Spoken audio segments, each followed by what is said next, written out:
You may not need this podcast, but I promise you're in the right place. I'm your host, Ben McDougall, with my AI companion and co-host, BenBot. Each week, we're live in the Pour Over Publishing studio to chat with remarkable students, entrepreneurs, intrapreneurs, and community builders. Together, we have fun exploring the frontiers of entrepreneurship and technology in Iowa and beyond. If you're a curious leader thirsty enough to make a ruckus, welcome to a friendly jolt brewed to keep you building. Enjoy! The last time I was on the mic with Trevor Carlson was 2017. He had visited, if I recall, around 0 other countries.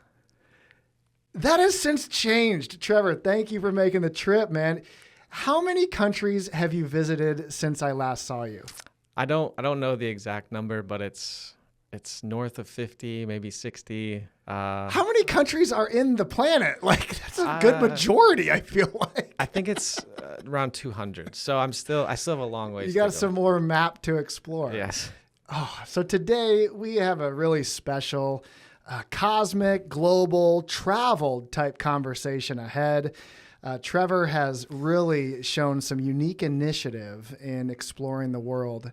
And so we're going to talk about this global exploration, hints of nomad lifestyles. He's got a new fiction book called The Climb coming together. There's a lot to talk about, and we've actually spent the last hour off air catching up. But boy, we have to start with at least a short hello. Maybe introduce yourself to listeners. Yeah, so what's up? I'm Trevor Carlson. I never really know how to introduce myself anymore when people say, what do you do? I hate that question. I just go with, it's a secret. Yeah. I'm like, well, I just go around different places doing stuff. I like to, explore different countries, meet interesting people. And they're like, that's your job? I'm like, not really, but it's what I like to do. So, man,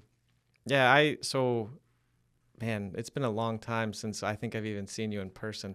That was probably one of the last times before I left. And 7 years later, many countries, many experiences, many adventures, some hospitalizations, some borderline disasters, great stories. I followed you from a very far distance, and I'm thankful you're still here. You're yeah, safe. Thanks, like man. You've been climbing mountains and interacting with the wild side of environments that most people can't even imagine. Mm-hmm. What's your first travel memory?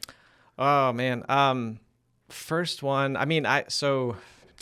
And I know the last 7-8 years have been extraordinary, right? But like as a kid, do you have like something that comes to mind?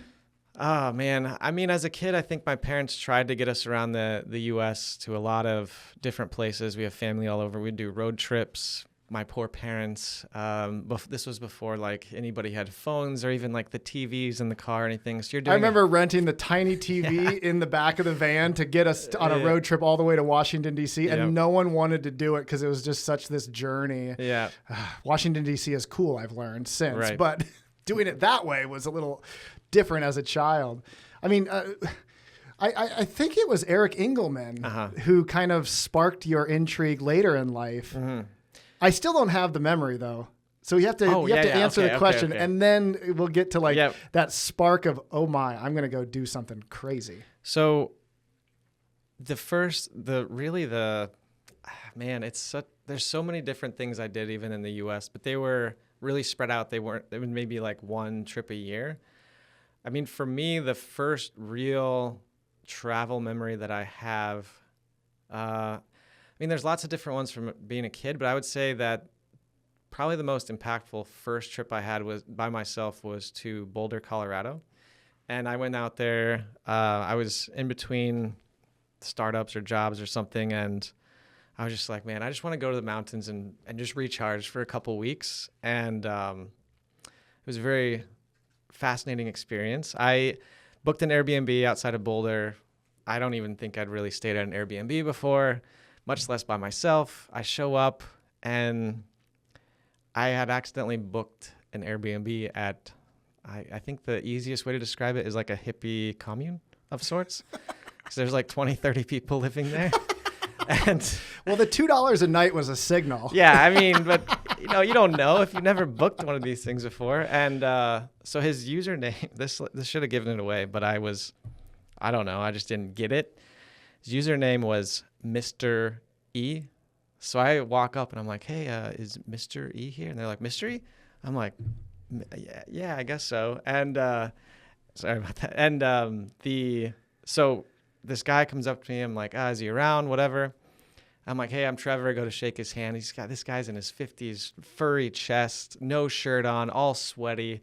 He's like, brother, we don't shake hands here, and just gives me a hug. And I'm like, I wasn't like a huggy, touchy person at that point. I'm just like, so I remember I sat there for a minute after I kind of realized what I got myself into. And I was like, okay, should I just go into town, get a hotel for the couple weeks, or should I just like ride this out? So I decided to just be like, you know what?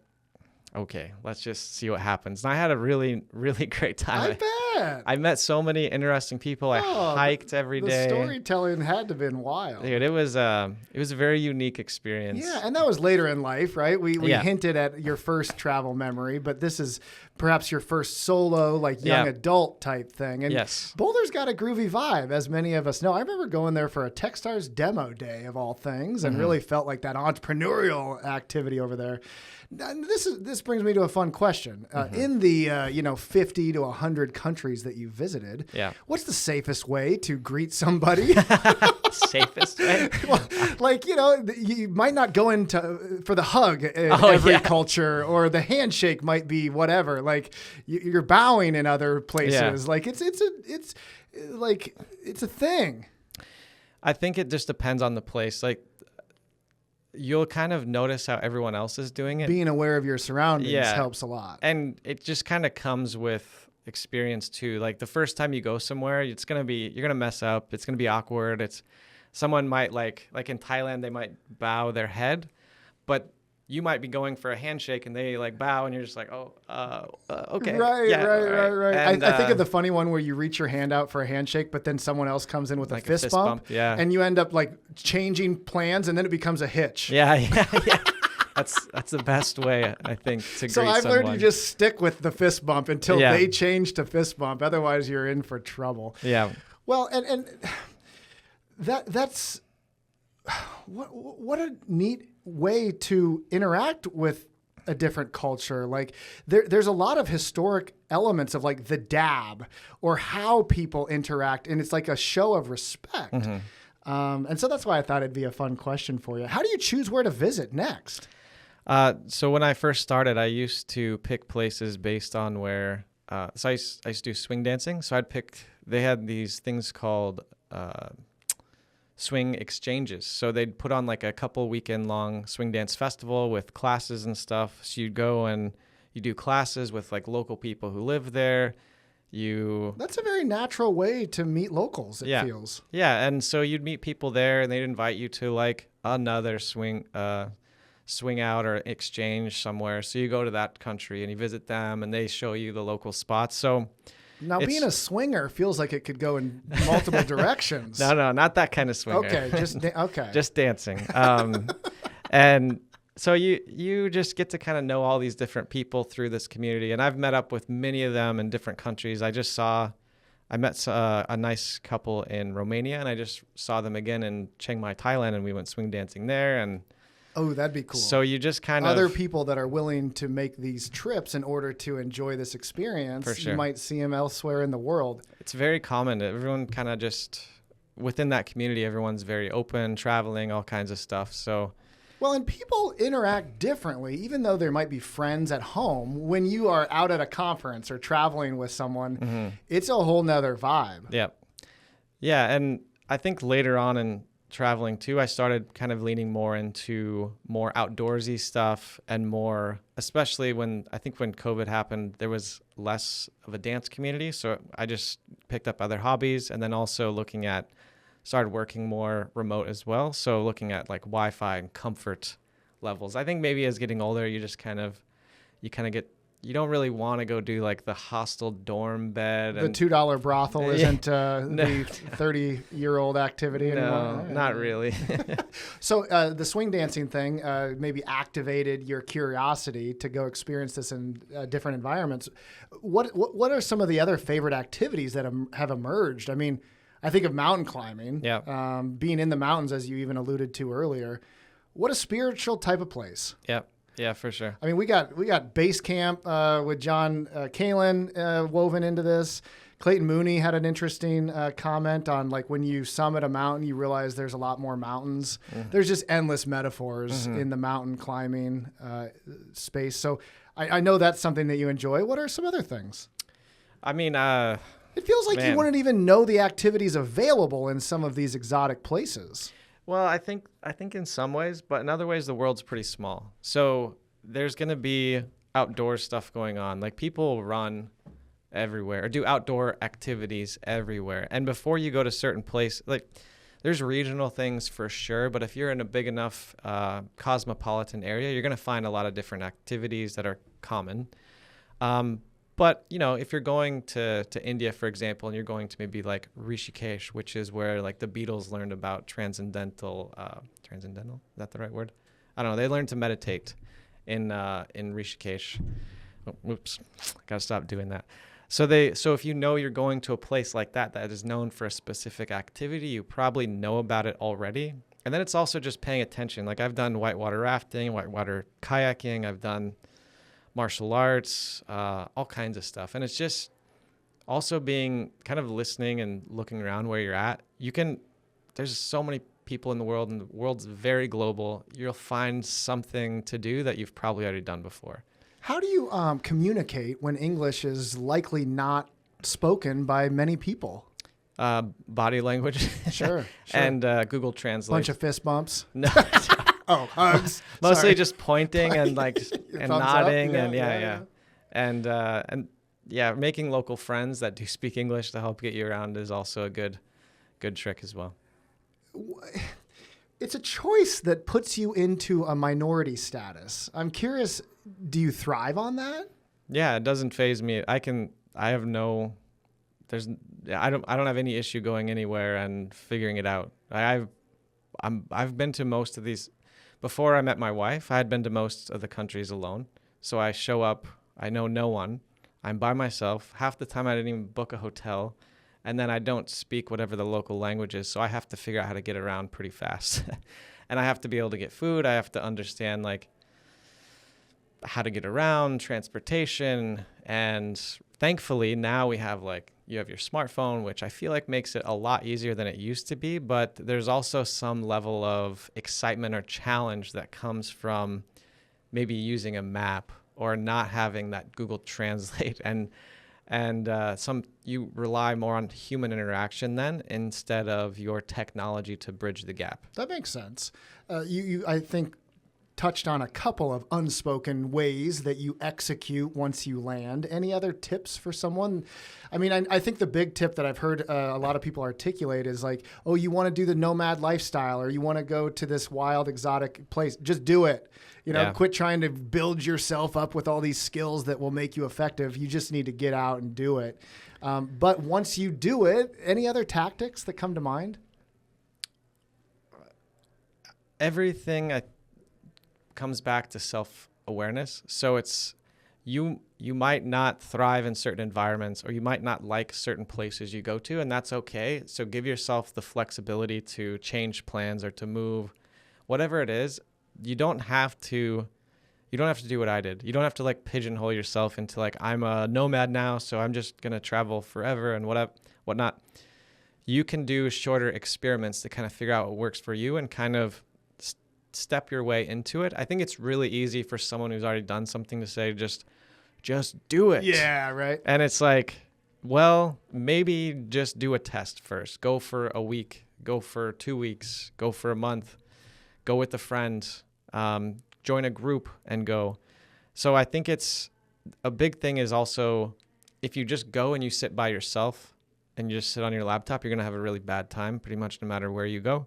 So you need to figure out how you can force yourself to be around other people. So that might mean joining swing dance communities, martial arts, picking up hobbies, running, joining whatever community is there, staying in, if you want to meet other travelers, staying in hostels. Hotels make it really hard to socialize with other people unless you're like going to the bar or something. So I would say like the biggest tip is you just have to get out and be around people, do stuff.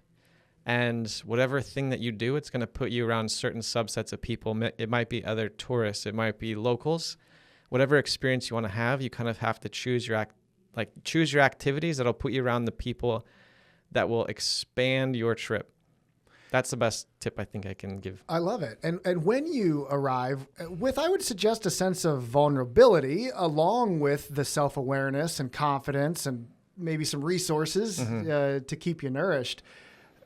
But it has to put you in unfortunate situations or unbelievable scenarios. And so it'd be a miss not to ask if you have a story you'd like to share. Maybe it's a scary, I mean, you mentioned you only you avoided most of the hospitals, but there has to be some scary moments along the way, but maybe take it both directions, right? Yeah. Something that might not have gone to plan that wasn't as positive as it could have been versus something that seriously surprised you and you would have never wanted it to be a different way.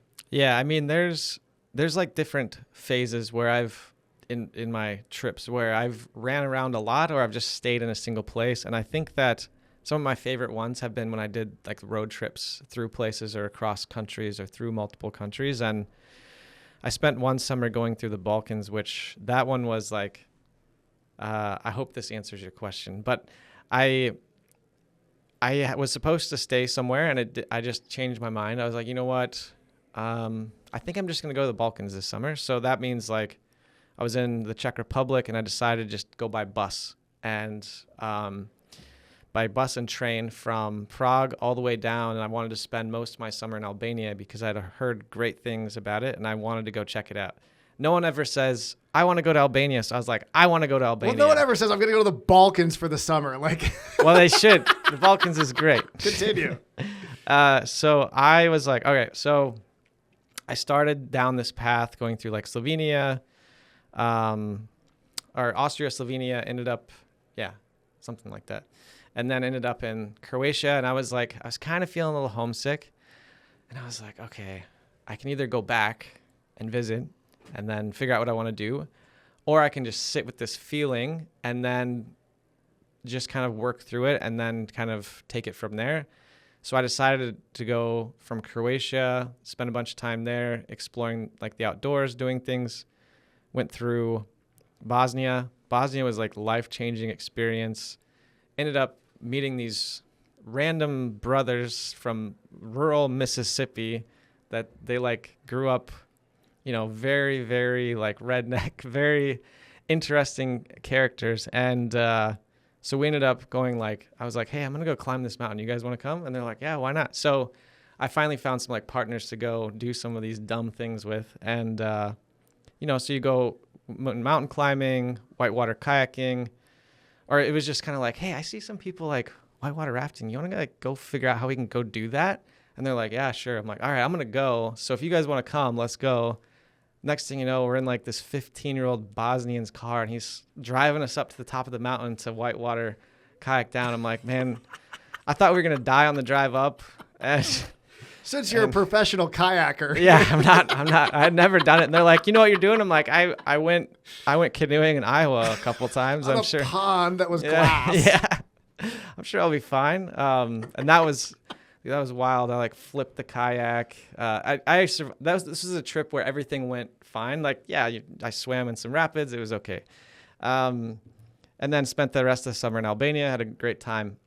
Now that's when like everything can go well. So like in India, my wife and I wanted to go. We were in the Himalayas and we wanted to go like deep into the Himalayas. So we hired a random cab driver. So we met. Not a Sherpa. No. P.S. No, just a cab driver. And so we're like, all right, we found this Airbnb in this mountain town, like 14 hours north of here. And we thought this guy was cool. He was totally fine. But so first hour, we're on this road and there's all these signs saying like, you have to be off this road when the sun sets because it's too dangerous with wild animals and stuff. We're just cruising and like the sun's setting. I'm like, all right. Like, so as we get in the mountains, it's not that far distance wise, but I found out why it takes so long. So it's almost 12 hours of switchbacks. So here I am hanging out, just spending almost 12 hours doing this, hanging out like the side of the window, throwing up, but we can't stop because it's dangerous to get out of the car. So we're just like, dude, it was so. That was a 12-hour switchback Yeah. experience. So I was just like, I don't know. I think I just stopped remembering it at some point because I was so car sick. Was it worth it? Yeah, for sure. When we got there, it was like one of our favorite places I've ever been to. I mean, with 12 hours of switchbacks, are you at the top of Everest by this time? No, it's like kidding. you're like kind of skirting around the Himalayas on like the bottom side to get to a farther place. Wow. It's called it's near Manali, which is very famous, but it's called Nagar, and it's probably like one of my top 2 favorite places in the world. So I'm glad you got there. yeah, so things can definitely go south when you just like roll the dice and without any preparation or planning or really like, is this the best route? Is this the best driver? You're just like, well, we need to go and we need to go today. For no reason, but the urgency is just self-implanted. Yeah, you're just like, it's more like I want to go now. I don't want to, I'm ready to move on. And this is the best case scenario we have at this point. So that's a great key takeaway. Yeah. Well, before we go to the break, and strap in, my friends, we might go a little extra on this one. Trevor made the 1.5-hour drive over here. I'm glad it didn't take 12 hours of switchbacks. I feel like this was kind of a lame trip for you today. But, when you return home, I think of maybe an analogy for an entrepreneur who goes through an accelerator and has demo day. There's a hangover that occurs, right? Even when you go on a trip for pleasure or hit that summit, whatever that adventure might be, coming back to quote normal, I think is challenging. You're talking to someone. Did you get my email? Like John talks about on the mic, it's like, do you know what I just did? Like, I feel like that would be heavy on your mind. How do you navigate that needed break, but knowing what you just came from? Yeah, I think that like the ending of this last chapter, I was worn out and I was very excited for the break. I think that and I don't really feel like I feel like I love traveling and exploring and seeing new things, but I also don't feel like it's my entire identity. And I know that if I want to go again, if I want to go somewhere, I can. It's not, I don't know. I don't really know how to explain it. I feel like I don't really have any ego attached to like traveling, and there's other things I want to explore. There's other things I want to do. And I think keeping that almost explorer mindset wherever you are keeps you from really suffering from that. Yeah, you might be like, oh man, like the only thing I really miss is like fresh fruit. Like I miss fresh mangoes and stuff like that where I can just go buy on the street and eat right there. You go to Hy-Vee, the mangoes aren't quite the same. And there's fruits that I've eaten that I'd never even knew existed while I lived here. And so I think that there are things that I miss, but it's not there. I had a friend that she traveled for a very long time, and then when she went home, she had kind of a rough patch, but I don't think she really wanted to be done.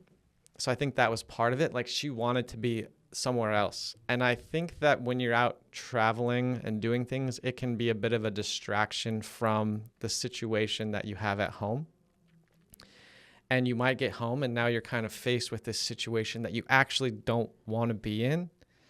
And I think that's probably the hardest part is you feel like you are walking like this is going to be kind of hokey, I guess, but you're like being the truest, most honest version of yourself when you're out there. You want to be hiking the mountain. You want to be doing this motorcycle trip. You want to be meeting new people, trying new things.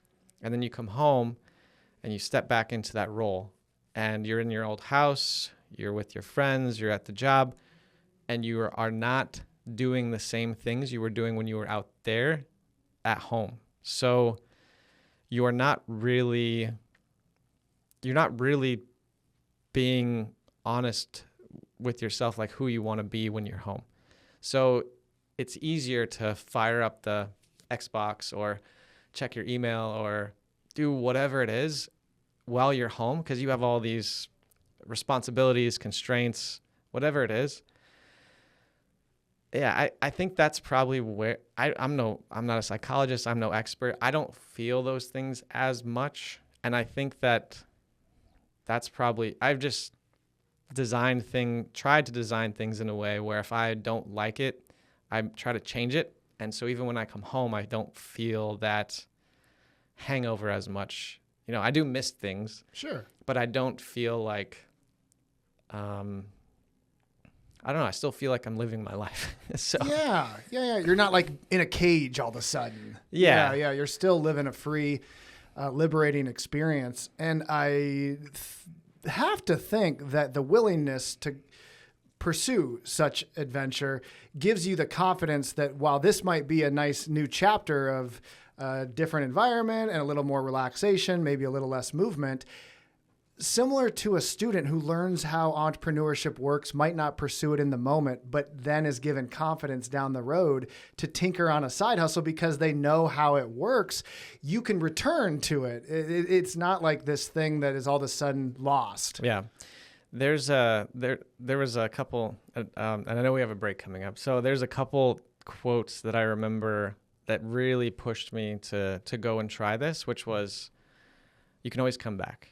Like, you can always go back to however it was before. Like, and this isn't you're not making a lifelong commitment to live out of a backpack. This is temporary, no matter how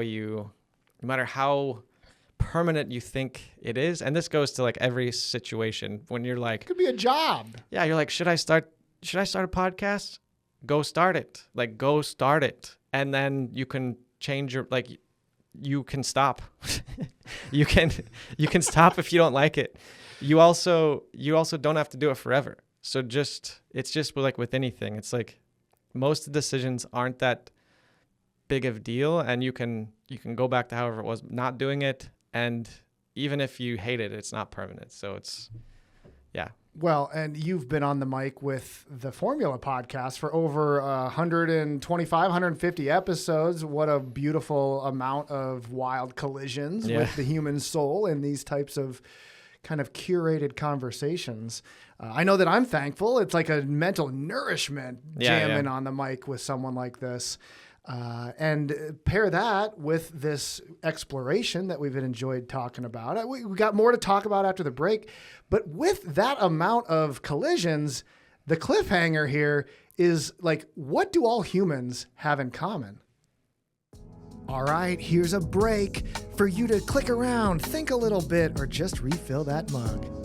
Let's dip back into the Roasted Reflections library together.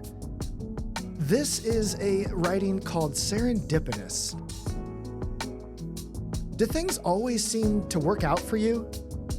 Our internal narratives and external experiences make the cultural consequences of serendipity hard to refute. Serendipity may be pseudoscientific, but it makes sense that things we dedicate our focus and attention to naturally attracts more of the same. This mental model can be established in many ways. For me, the appetite for welcoming serendipitous collisions has been brewed from the eternal optimism that an entrepreneurial lifestyle constructs.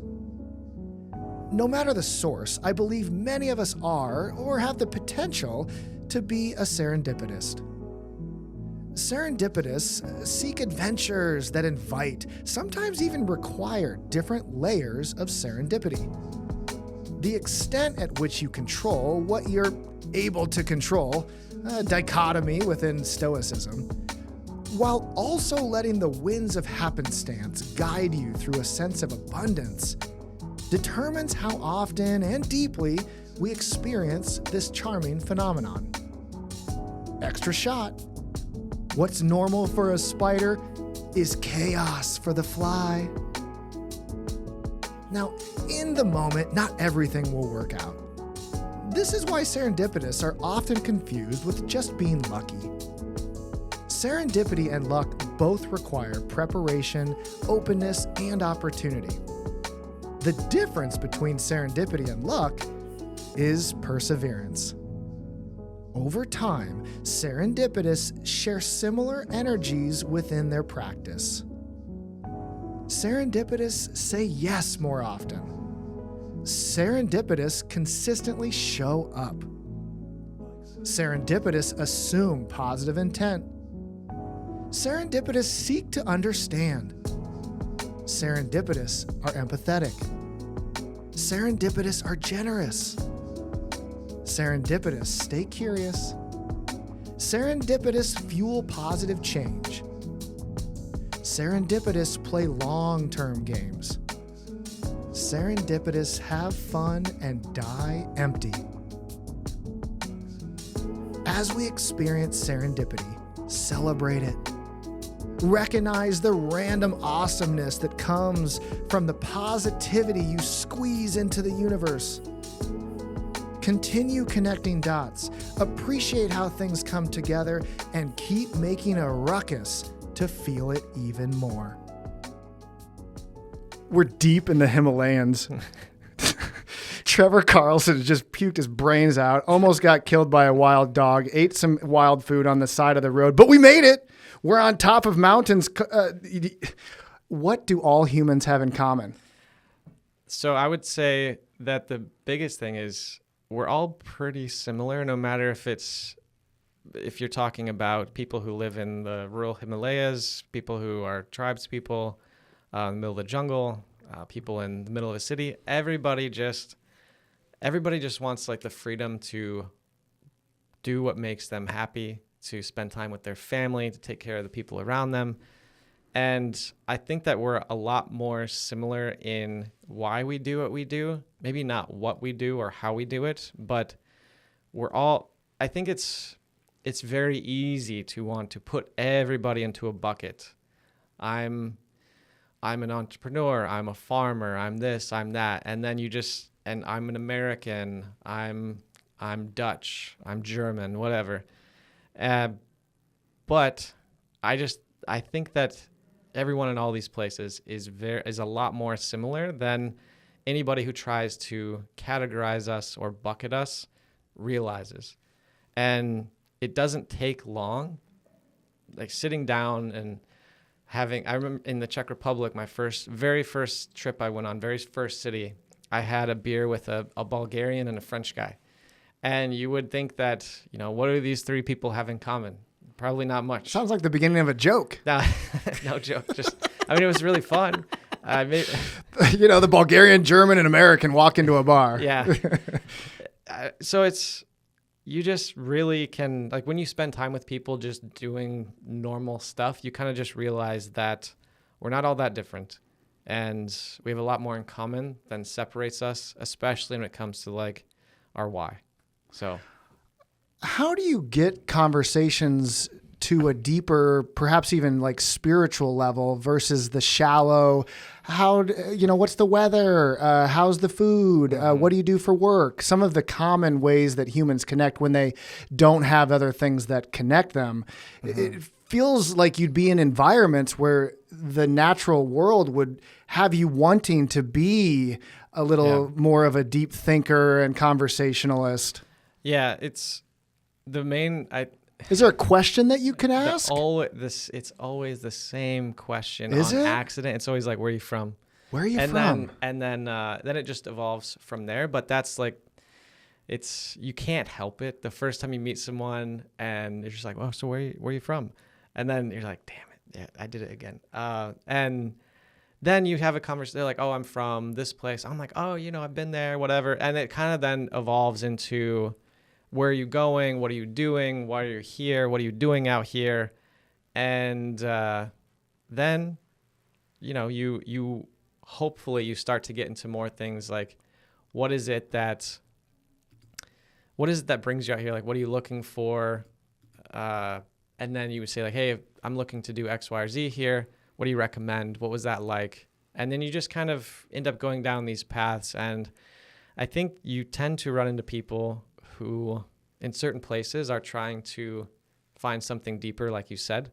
So they tend to maybe be a bit deeper conversationalists in general, where they're sharing philosophy, thoughts, whatever. It really just kind of depends on what type of questions you ask when you're with them after you ask them where they're from. Maybe I got a lot of the best books I've ever read just from asking people, hey, what's your favorite book? What's a good book you've read recently?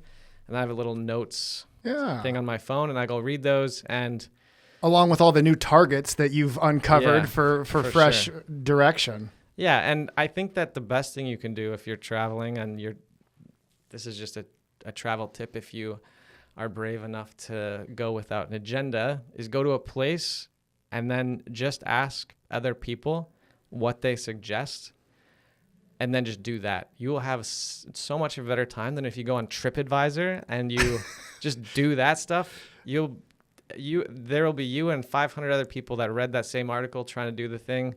It's not authentic anymore. It's not that fun. Just go show up, go ask somebody, and they'll be like, oh, you have to do this. Maybe it doesn't work out, but it'll at least be a good story that you get to try. Were you religious growing up? I grew up in a church. Yeah. Do you feel like the nature of your spirituality, knowing that religion and spirituality are different, do you feel like that's evolved a lot? Yes. Yes, it has. I didn't know anything about pretty much any other religion, from Buddhism to Hinduism, Islam, the different, I don't even know what to call it, categories of Christianity or whatever. Like you have Orthodox, Roman Catholics. It's different everywhere you go. So it's just really fascinating. I think that's I think that my conversations with Hindus and Buddhists have been very interesting because they're so far removed from what's common to me, what I understand. So spending time in the Himalayas and learning about the different gods they worship there, and this is where the gods go to rest, and this mountain is famous for this. And you kind of start to get an entirely different, you realize that the world is so big and so different than you can even comprehend. Even when you've seen this stuff, I've barely scratched the surface of any of it. I mean, I've spent some time in some Buddhist monasteries doing meditation retreats, talking to monks. How long have you stayed silent? I didn't do a silent one. I stayed just for 3 or 4 days, but usually you do 10-day silent retreat. My wife has done it at least once. Wow. And a second time, just a shorter period. But dude, even an hour is hard. You get. Well, dude, you go to these things, even the ones where you're not silent. You sit there in meditation for 2 hours, or you do 2-hour-long walking meditation where you walk as slowly as humanly possible, barefoot on these paths, and yeah, it definitely changes something in you. There's definitely a before and after effect of that, and I think even the silence is probably even more profound. It's a powerful thing. That's why I had to throw it into the mix. I'm thankful. I'm proud of you in a way, for pursuing that type of experience in so many different varieties of, ways. What seems to stick with you as you think about perhaps those experiences and how they evolve your understandings of life and your position within the cosmos and how do you feel like Trevor has changed? Oh, that's such a hard question though. Yeah. I don't know because I don't think there would be one answer. I don't remember how I was before. Yeah. Completely. So I feel like that every time I have a conversation with it doesn't happen all the time and you can't just make it happen on demand, but you have a conversation with someone that opens your eyes to some completely different belief or knowledge or experience just from talking to them. And I think through meeting those people and having those experiences. And even just like, it can be an experience where, you know, you meet somebody, some lady at a cafe, she's selling tea or coffee or whatever, and she's just super warm and accommodating, and maybe she even just gives it to you for free because you're not from there, and she's just being nice. And you just have those experiences, and I don't know, it gives you this level of empathy, I think, and care, and also, I don't know, I don't really know how to explain it, but you kind of just realize that there's a lot of really nice, warm, kind people around the world that believe different things than you and I do. And that there's a lot more of those people in the world than you might think. And I don't know what happens after you die, anything like that, any different than anybody else. But I think that the world is full of really wonderful, kind people. And I think if we all exhibited those traits a bit more because of religion or because you want to, I think the world would be a much happier, much better off place. Well, there's a level of appreciation that I think you've uncovered for yourself, and along the way, hopefully doing the same for others. That's a neat kind of type of reciprocity. I haven't thought about this, but my brother-in-law walked across the United States right after college and called it No Stranger Land, with the thesis that there are more kind people willing to help than you might expect. And they made it from Maine to California. Wow. You know? And so cheers to that like reflection. Anything else you'd like to share? And we're not closing down quite yet, my friends, but before we shift gears and like what made you write a fiction book called The Climb? I mean, we're kind of uncovering some of your whys along this journey in the recording studio, but yeah. What else do I want to share? I mean, it's one thing I will say is a lesson that I feel like I learned before I traveled and then I kind of relearned later on is the easiest way to summarize it is like the 80-20 principle. And I find that whether it's travel experiences, work, how you spend your free time, a lot of that impact is going to come from something like the 20%, right? And then you have 80% of stuff that's just kind of there. So it's how can you really focus, or how can I focus? I'm relearning this. Like I said, how can I really put more of my attention into that like 20%, right? And I think that, you know, it's really easy when you turn on the news, when you get on social media, to think that the world is full of like terribleness all the time and crazy people and just bad things happening everywhere. But if you get out and you interact with people like that, I'm not really sure how to now tie that back to the 80-20, but I think like when you get out and you interact with people, I understand. When there's going to be just a few interactions that will change your perception. They might even be in your hometown. They might be wherever you live now in your neighborhood.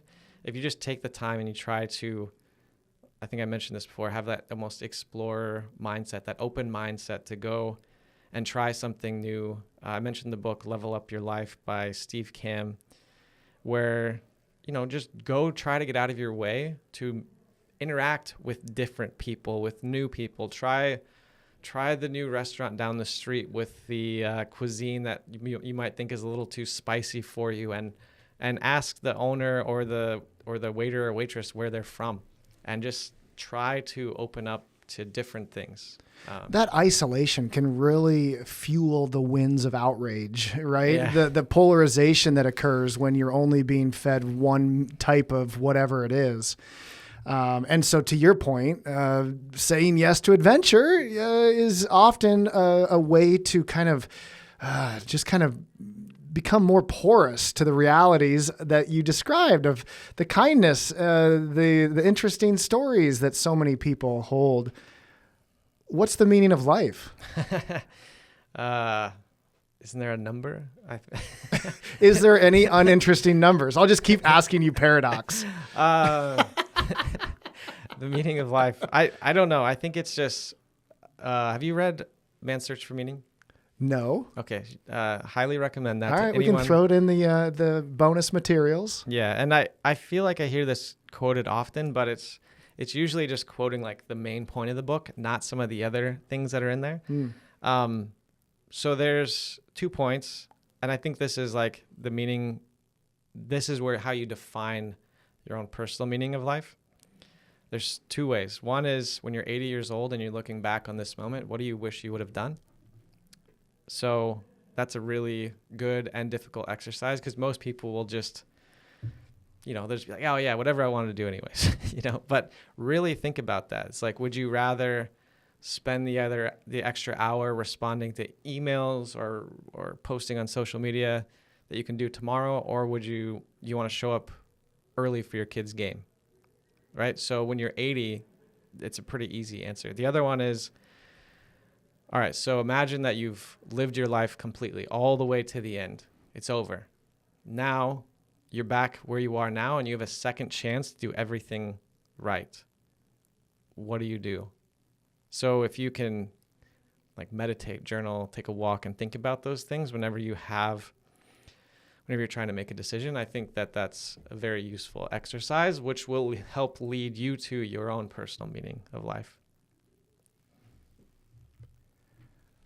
There's an exercise like that takes deep personal reflection of what do you want from life. And it's easy to say that, it's easy to say a few things, but continuing to ask why or getting layered in that exercise and spending hours doing that, I was thankful to have the encouragement and did it.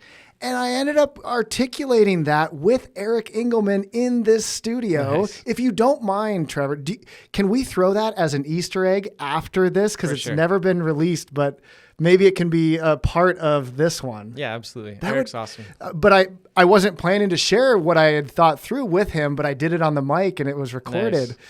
That would be a cool twist, knowing that he was one of the little catalysts after doing some long-term travel that activated your willingness to go wild. Yeah. Nice, dude. All right. Man, what's the segue off of that? I don't know. I mean, you've got a personal quest. We've waited quite a while to talk about, the podcast, Lost in Lore, the marketing company, which just for people who often ask me, so how do you actually make money? That's sometimes a funny question.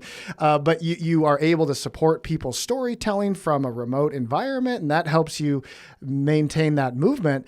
But the climb is something that I'd like to talk about, knowing that you've gone a crowdsourced approach to a fiction book. Yep. Would you like to share a bit about it?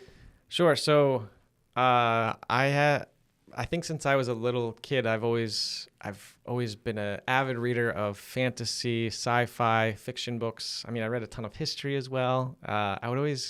I'd always go to the pool and get sunburnt, and then there's a library next to the pool. So when all the kids would go to the pool, my sunburnt self would go to the library and read. You'd hit the pool on Mondays and the library every other day through.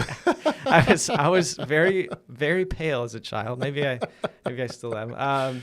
And so I would just go there and read, and I felt that books, specifically fiction books, really changed my idea of what was possible.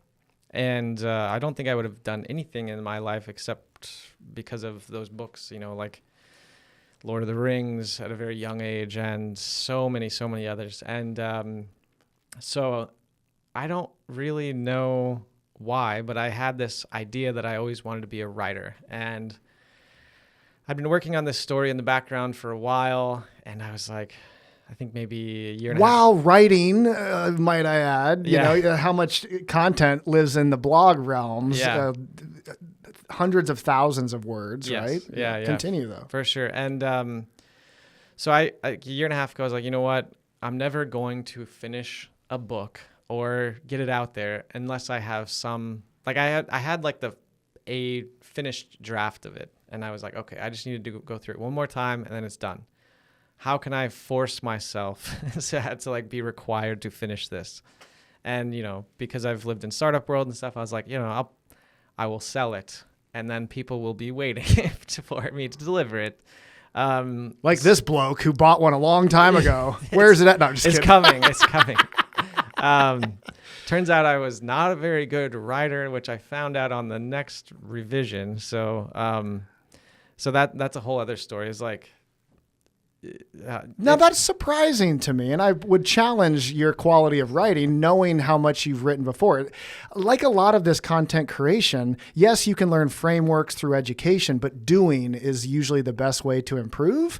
And so whether it's photography or filmmaking or writing, I remember when I pursued my book, I had written through the marketing lens my whole career. Yep. It was very natural for me. And while, yes, it took some refinement in the editing, my guess is that this thing's going to be a lot better and probably was ready to go earlier than you think. Yeah, I think ChatGPT told me that too. When I was like, when you get those prompts or things come up, they're like, try this prompt. It's like, all right, what are my 5? You know everything about me that I've put in here. What are my 5 blind spots? And the first one is like, it's already good enough. And I was like, oh. I asked BenBot how to golf better or whatever, and the last one's always practice. Yeah, thanks. Yeah. Cool, but on what? Yeah, right. So I did the crowdfunding route. How long since you opened the manuscript document, like blank page? How long has it taken? Oh, I don't know. A long time. 8 years. Because you mentioned you've kind of curated the story in your mind, let alone crafting the words to tell it over a long period of time. Feels like it'd be fracturing, like to have to return to something after what might have been, months away from it. Yeah, I think when I first did it, it wasn't like the story wasn't complete. It might be less efficient, but you're getting to the depth that you probably seek. Yeah, because I found this with fiction writing. I don't know if you've done much fiction writing before. I found that the difference between the two is when you put something that's nonfiction together, it's like you're basically sharing something. Whereas in fiction, I felt like I was having to paint a picture where somebody could see something that see what I wanted them to see. And if I didn't feel like this, the first few times I went through the draft, and maybe this was my own limiting beliefs a bit, but I didn't see a complete story, so I would put it away. And then I would come back, and then I would be on a hike or something, and I'd be like, oh, I know what to do now in that scene, and I'd go back and I would write it. And so I did that for a period of time where I'd kind of put it down and come back. And after I finished that last draft before the Kickstarter, I was like, okay, this is really close to being done. And then after the Kickstarter, I started redoing it, and then I made maybe a slight mistake because I picked up one of the best fantasy series ever written.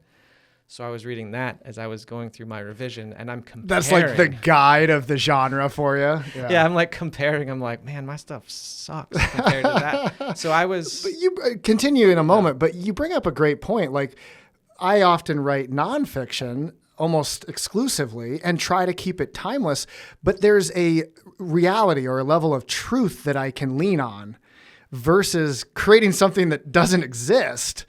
Might be harder to reference, let alone hoping to bring an audience along with you, knowing that their experience is always going to be different. That's part of the fun. Yeah. But painting enough of the story to keep the readability high. Yeah. And yeah, so now the story, it took, man, just for anybody out there making anything, and maybe you felt this too, I felt like on the last draft, the first 10 chapters took an incredible amount of time. And then the last 30 were just done in no time. I just felt like you just kind of beat the foundation down into the ground until it's stable, and then it's much easier to build on. Well, your characters now have developed. Yeah, that's true. And the paint has been thrown in a way that you can then take them to whatever climax or ending you seek. Yeah, so I think it's easy to feel stuck in those early chapters or stages. You feel like you're not making progress, and that could be, I feel like that's with anything, startup, writing, whatever it is.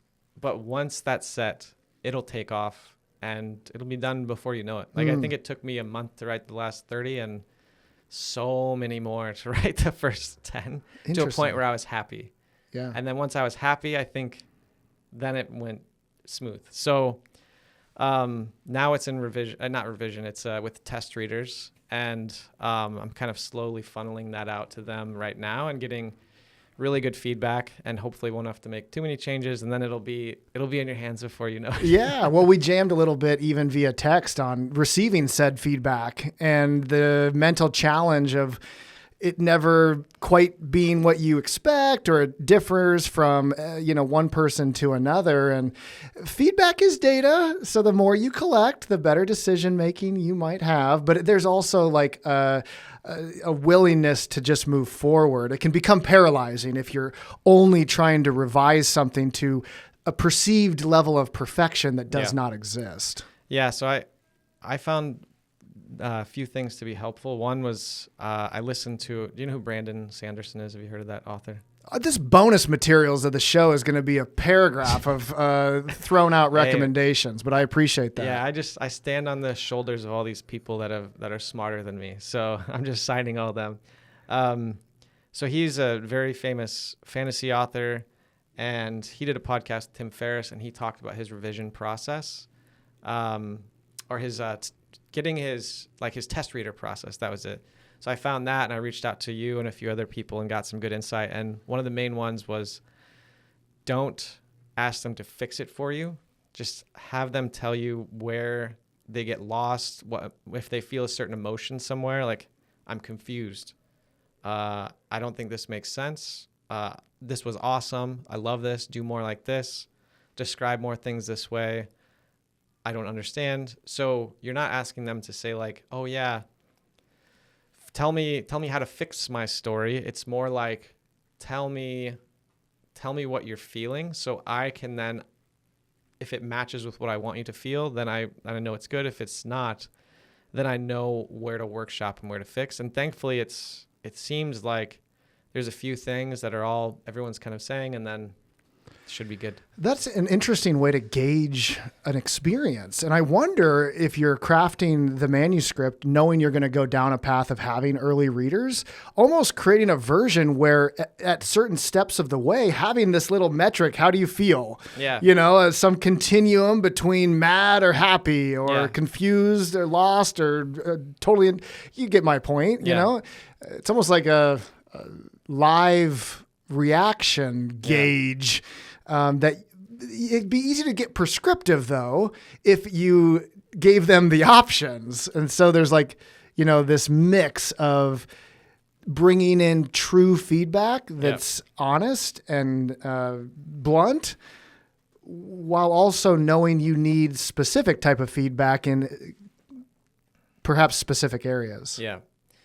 Yeah, I'm really thankful to all the people who have been doing that, because it's definitely going, fingers crossed, it's increasing the quality, and the definitely will. It's still the same story, but it's more just like, okay, it seemed like all of a sudden somebody was here and now they're there.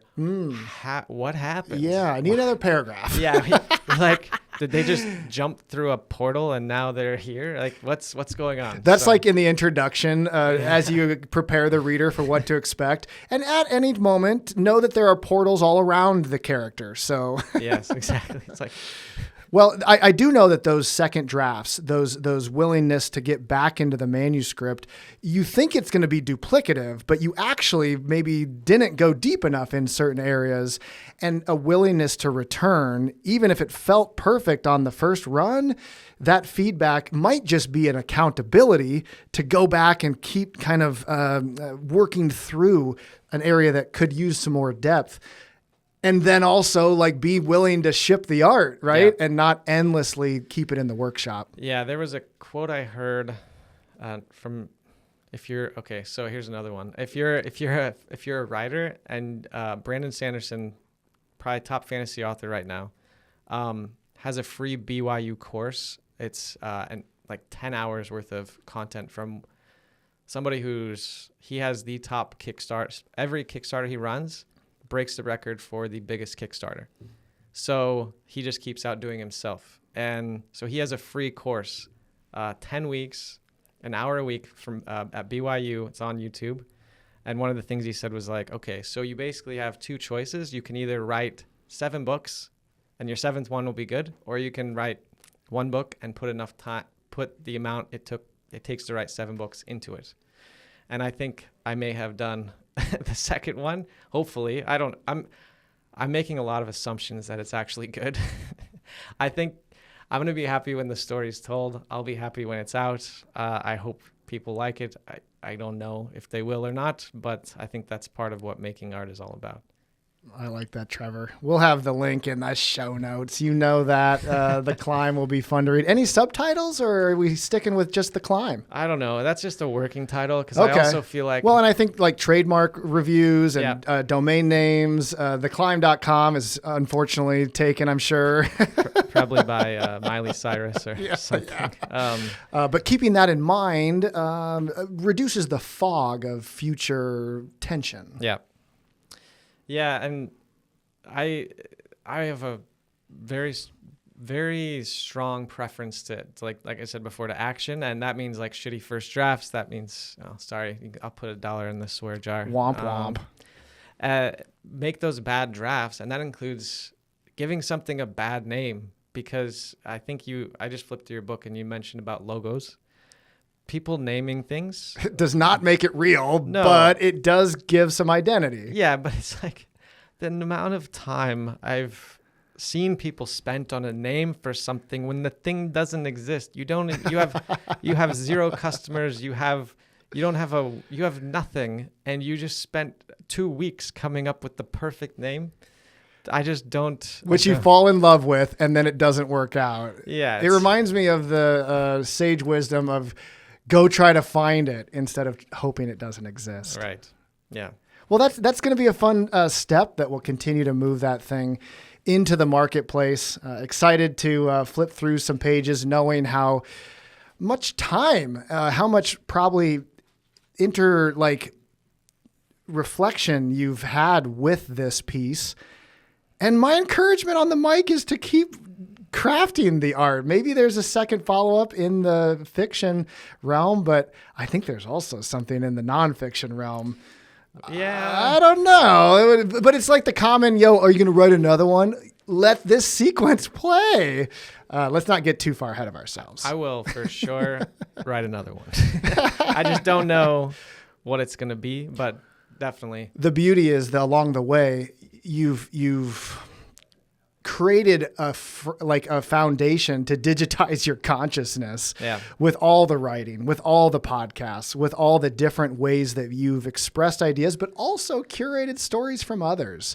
So thank you for the generosity of doing that type of art that elevates others and kind of secretly continues to nourish you every step of the way. Yeah. How have you felt doing all these interviews? Do you feel like... Oh, you're not allowed to ask me any questions. Okay. Sorry, I didn't put that... Okay. Well, I feel like it's just all about me now, and I don't feel like I'm It's that the Uno important. reverse card, as Ryan Snod would say. Right. No, but to answer your question, I mean, it comes back to something I have articulated. When I was considering a season 2 of this creative season, I had to be real with how $0 it was generating and how much time it was being committed. And Seth Godin reminds us that podcasting is almost just for yourself. Yeah. The mental volley that we're sharing here, I find so compelling, and I'm thankful for the privilege to do it. Mm-hmm. Then there's this beautiful relic that's created with people I respect, and I think that's highly valuable. Right. And almost as a lower tier, no offense, listeners, but you bring an audience along the way, you create timeless value, you unlock new trust channels, it becomes a piece of a larger puzzle. I'm thankful for those almost after effects, but it's very easy to think those are primary goals around metrics. And you've heard us talk about that. I'm not certain that this type of expression should be defined in a success or unsuccessful way based off what I've personally feel are misguiding. Mm-hmm. Yeah. And it's podcasts are also fun too because they can get you access to people that you wouldn't be able to without a podcast. That's true. Yeah, you've talked about that on your on the formula. Yeah, because it's even in the earlier episodes when no one was listening, it was still like, oh hey, I have a podcast. Here's a website. I have some reviews and some episodes up. I would love to have you as a guest, whatever. And I felt like people that were not really, I felt like at that point in time they were out of reach because of their caliber of whatever expertise they had. And they were just saying yes. Like they thought, it felt like they were almost like happy or not. Well, that was back before podcasting was everywhere you looked. I mean, That's true. you started so much earlier. I would say that probably made it a little easier. But I will just double click on that, and you get one more question, by the way, if you'd like to ask me one more thing.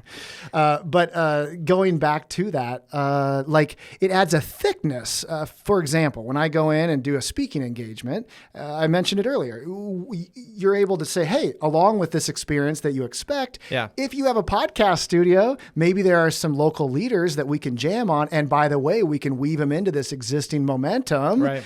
It's not just like a little one recording, here's an audio file. It's a part of a much larger story. Yep. That adds something that I've gotten a lot of good reception on. So I'm not sure if or what season 3 looks like, but I appreciate the chance to share some of my ideas with you and thinking about, what if it's a longer format like this? Maybe it's something that is focused on importing and exporting knowledge by traveling and accessing these different types of environments. Maybe it's not a weekly cadence. It's more of an occasional thing that lives in my back pocket in order to activate. That all said, even if it's less frequent, it still is a piece of your diversified career portfolio that will wait on you. And so I know that I can balance that mental weight effectively and still have it like this open, ongoing thing. But there's also hidden value in winding something down and having a conclusion and calling it done and spending and investing time in other ways. We'll see. Yeah. I have another question for you. So I was looking up the podcast before I came, and I was checking out a few different episodes. And I know we kind of touched on the audience level of things where like, they're kind of a secondary to like your curiosity, and the show is more about what you're interested in versus like building for an audience. Do you think that there is some benefit though to like if you were to continue with this or to maybe start a different show or go down a different path to building more of your audience from this? And the reason I ask that is because I just have an idea for you. So go ahead. I'll let you answer that first. And the way I articulate that, I think is for my own good. Yeah. You know what I mean? Like, I need it to be like that. Otherwise, I can get discouraged. Yeah. And so while that is the guiding light, and I think it is a reality, of course, I find it nourishing when someone says they've heard the podcast or read the book. That's like my favorite topic. Let's talk about it forever. You know what I mean? And so I do believe that we are creating something that does have an audience focused on an entrepreneurial lifestyle as the genre, but it is a broad audience. Yeah. So my last thought here is that there could be value in really like honing into almost like series that are very flavored on one topic. Yeah. But if you look at the collection of these episodes that are all timeless, they are so like diverse, yet they still fit within that interesting umbrella of an entrepreneurial lifestyle. I like to think that the audience is in tune and appreciates the variety. Yeah, for sure. And you can always change. It can always be the same show, but just focused on. You don't need this podcast either. Yeah, exactly. That's the name of the second book that since you've listened this long, there is another book that's coming online. It's reformatting every week's writings that stacked up over 3 years. I never missed a week. And I don't want those to get lost in the numbness of an online blog. This is an idea for your nonfiction book, right? Now, it's not a copy and paste. I thought it could be. But when I dropped in that entire library from roastedreflections.com, which we've narrated in breaks of this season, there was over 65,000 words. And that's without any content from the first book. And so reformatting it so that it has some readability, some flow was the trick. I did this in a no-tech way, and all of a sudden I'm like, got something here. It was more accessible than what I think another book could be, is this same framework from You Don't Need This Book with 50 different contributors. All these people I've learned so much from. And the title of that one will be You Don't Need This Book Either. I am working with the title of this second book, though, and I really like Brewed from Within. Yeah. With maybe that subtitle that I'm still torn on, right? It's like action from the entrepreneurial lifestyle, or contact within the entrepreneurial lifestyle. Entrepreneurial lifestyle, though, is the key phrase. Yeah. So that's been a fun quest that I've spent what I would suggest 2025 on, and whether it publishes this year or soon after, that is my focus of the next kind of release of innovation. Surprise! I have more questions now. Oh no! These are more technical questions. How do you because this was a thought I had about the podcast, but this will probably be a very quick and easy answer for you. Maybe you have a blog you can put in the show notes, but where do you get reviews for the book, and also reviews? Because that was the question I was going to ask, is how do you push reviews for the show as well, the same way you do with the book? So it's a two-parted question. Yeah, I hate the review game. The bestseller thing is a facade. I don't ever go to events to sell books. It feels slimy. Sure. And so while I have a friend, I'm willing to say, yo, hook me up with that quick click on the 5 stars. A written one is even better. Like, that's very helpful in this game. Yep. But it's part of like the worst parts of this game. Yeah, for sure. Because it feels like very disingenuous when you're almost forcing someone to do it. Because it's kind of a required part of the game, though. Yeah. And so leaning on your closer network, I would say to gather the early momentum, encouraging it when it makes sense. And almost like articulating the wonkiness of the ask lightens the sense of slime. Yeah. Like, yo, Trevor, I'm sorry. This is so dumb. But can you go over and click the 5-star thing for You Don't Need This Podcast wherever you listen? Yeah. And making a joke out of it. They might not do it because of the joke. Yeah. But there's usually truth behind the jokes. Well, who knows if that stuff even matters as much as it used to. But I was asking because it's like, how do you promote in a way that's not and overly self-serving, or like repetitive in a way that gets, it's okay, I'm going to have to hear about this again from this person. Yeah. Because it's like, if you make something that you care about, that you feel like could be impactful, but you don't want to be like, this is the best book you'll ever read. It's going to change your life. You're not a millionaire yet, but you're going to be after reading this book. And you're just like, you see that stuff all the time and you're just like, no. But yeah. I would say it's a privilege to not need to do that. Right. And it's actually better received long-term. When people are like, so what do you do? And you say it's a secret, that keeps the intrigue building, the story extends. And when you've indexed thought in this way, there's endless like ways you can like build thickness into any interaction. So knowing how your diversified career portfolio works, how it connects through you, being efficient in that way, it gives you almost a menu of options when you're interacting with someone. And sometimes it's blunt promotional, it feels wrong. Yeah. But it fits in the moment. Other times you don't say a word and follow up with a text and here's a link, Other times there's something that is more active listening and allowing the conversation to be guided by that other individual. And I think that's probably the most effective way of building trust and two-way streets along the way.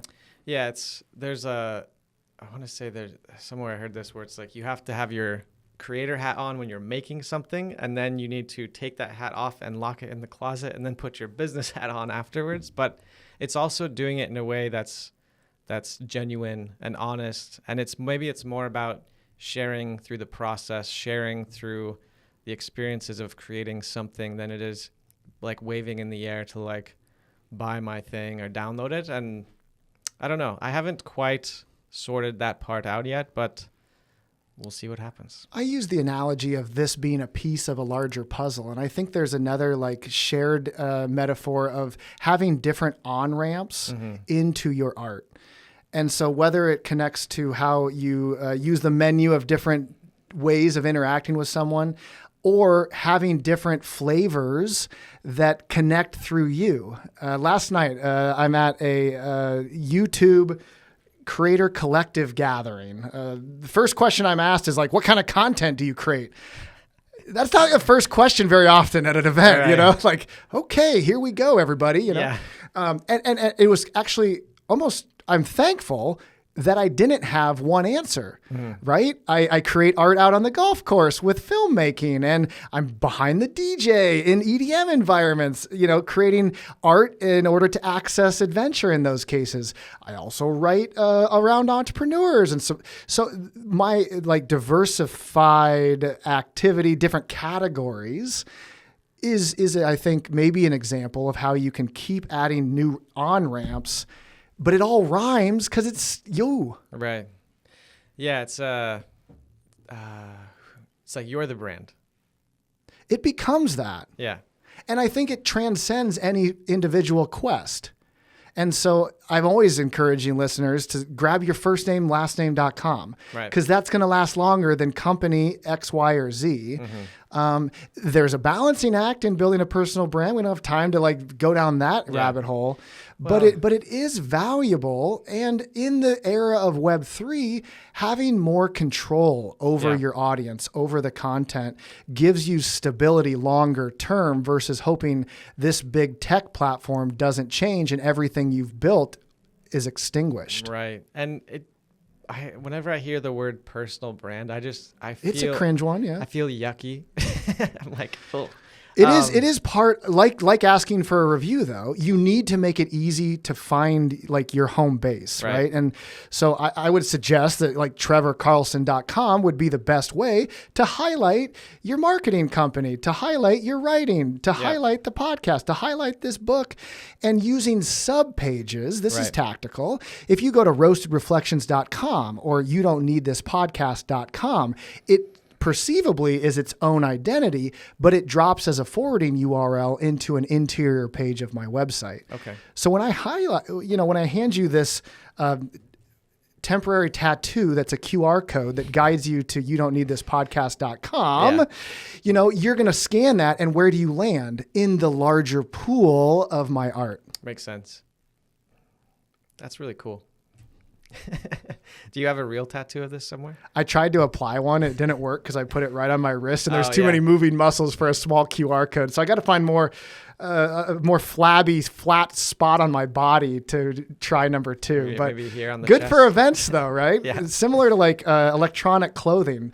The remarkability, right? That you are standing out in the environment you've chosen to show up at. These little tweaks of wonky or weird activate the type of interactions that I look for. Yeah, and it's kind of what I expect for whenever I interact with you. I'm just like, when you threw this to me, I'm just like not surprised at all. I'm just like, yeah, this is something you would do. My friend Nick Barry would say, if it has your logo on it, it's not a gift. Oh, yeah.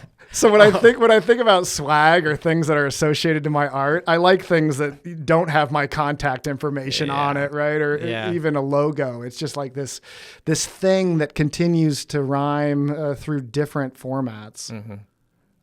Speaking of different formats, this will be the longest episode in all 100 of season 1 and 2. Sorry about that.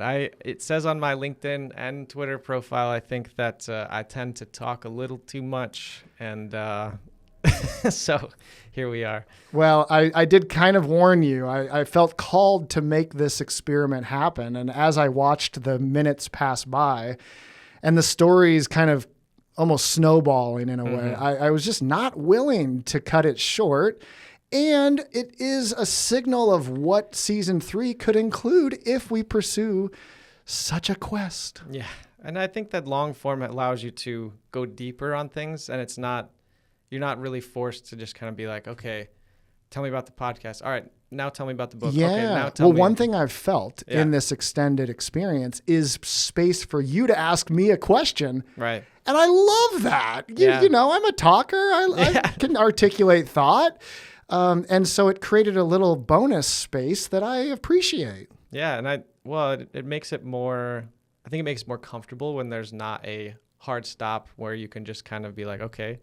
And if something comes up that's new that you don't know about, then you have the space to expand on it versus kind of sticking with the agenda. Yeah. And I do think that crafting those conversation sparks is a valuable way to keep succinct, especially if your goal is our kind of 30, 45 minute mark. And I want to avoid the temptation of thinking a long format means I don't need to prepare. Right. You have to prepare a lot more because it could be a very uncomfortable, long conversation. Oh, yeah. And I have often even hinted at this by saying how much easier it would be to talk with almost any of the featured guests that you see in this podcast for 2 hours versus trying to tighten so much timeless, valuable stuff into a very tight time frame. So we will see as this lands. We are getting very close to the end of season 2, and I'm not sure what the next chapter will bring, but I am thankful for this chance to explore along with someone who's done it in a very unique way. Before we close down, any dealer's choice, any topics we need to hit. I mean, that was a very natural chance for me to bring things to a close and offer you a mic drop moment, but it would be amiss not to create a little more of a window just in case.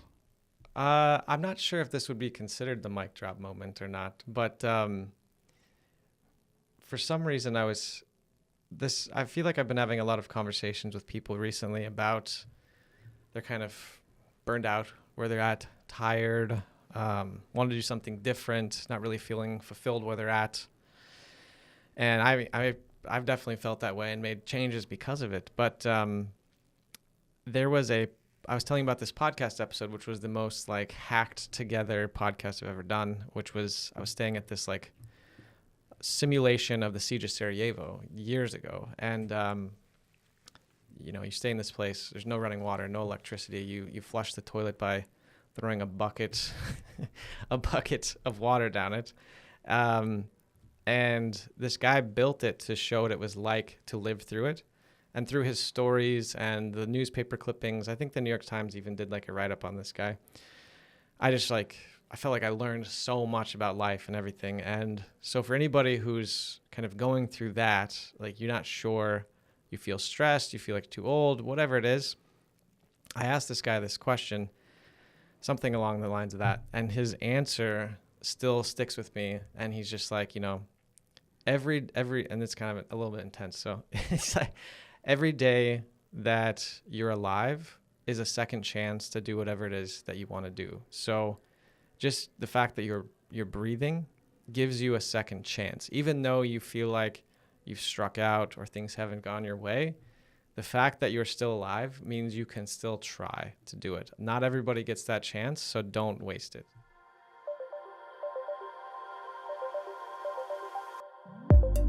Thanks for tuning in to another episode of You Don't Need This Podcast. We hope you enjoyed this weekly dose of innovative energy. Thanks to all who make this show possible. Be sure to smash that subscribe button, and you know I'd love to learn more about what you're building. Hit me up over at benmcdougall.com, and until next time, may the best of your todays be the worst of your tomorrows. Keep building.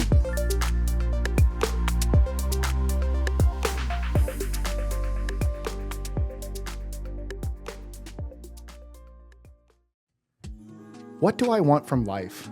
What a question, right? I'm sitting here with Eric Engelman, about to ask him in the second section of a podcast. I'll just articulate a few things that I listed out in some self-reflective moments.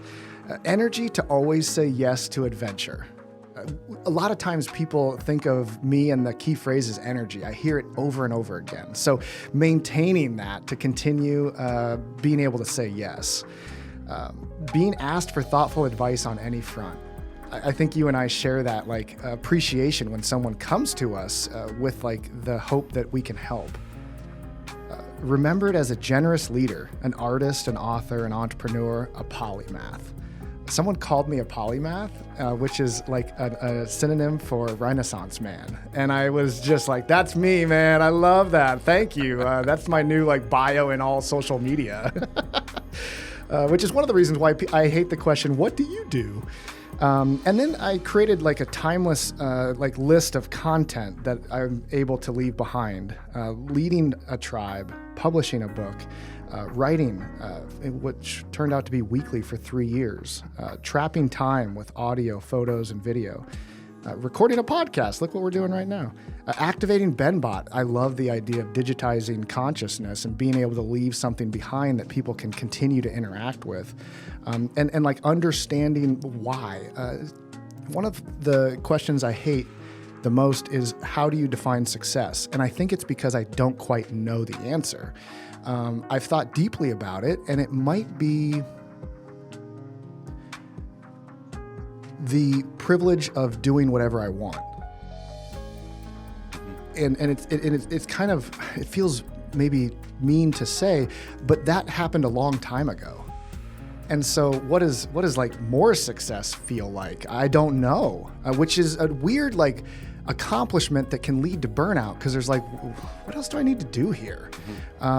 So that's something I haven't checked yet. I'm still kind of navigating that. These are personal, Eric, but I'll share them with you.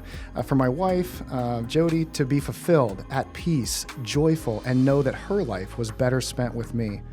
Also, I hope her thoughtfulness, hard work, and acts of service will be appreciated by all. She's the hardest working attorney you'll ever meet, and I'm so thankful. That's an area we won't talk about on the podcast, but boy, the co-founder in life is such a activation towards the privilege of risk, if that makes sense. For my little one, boy, to be inspired, to find her own superpowers, to show initiative, and to stay wild, thanks to the environment we curate, yes, but more so because of the incredible person she sees in the mirror. And then a couple more, continuing to explore the world, keep building without a map, become the best version of myself, and to die empty. I love it.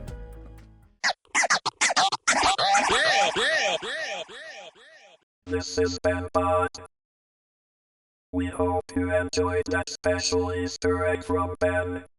What extraordinary way to close this remarkable episode of You Don't Need This Podcast. Until next time, now and forever, let's keep building together.